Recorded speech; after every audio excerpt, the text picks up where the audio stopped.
सूर्याष्टकम्।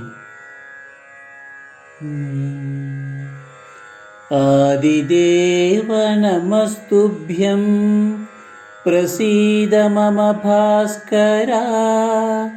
दिवाकर नमस्तुभ्यं प्रभाकर नमोऽस्तु ते। सप्ताश्वरथमारूढं प्रचण्डं कश्यपात्मजं श्वेतपद्मधरं देवं तं सूर्यं प्रणमाम्यहम्।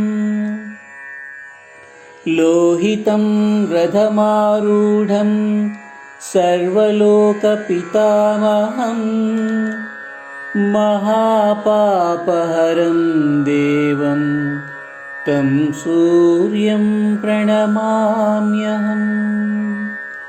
त्रैगुण्यं च महासूरं ब्रह्मविष्णुमहेश्वरं महापापहरं देवं तं सूर्यं प्रणमाम्यहम्। बृंहितं तेजसां पुञ्जं वायुराकाशमेव च प्रभुस्त्वं सर्वलोकानां तं सूर्यं प्रणमाम्यहम्।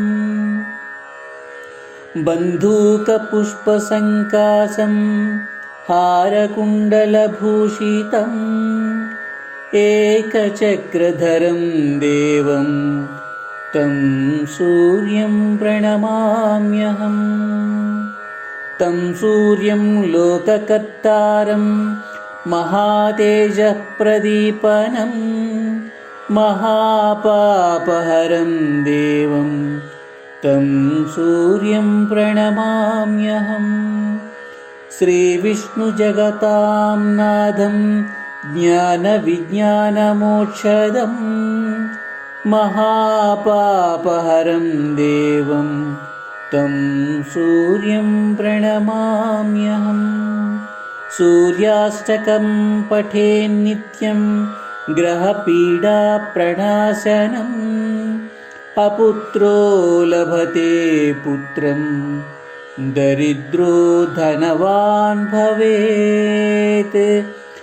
आमिषं मधुपानं च यः करोति रवेर्दिने सप्तजन्म भवेद्रोगी जन्म जन्म दरिद्रता।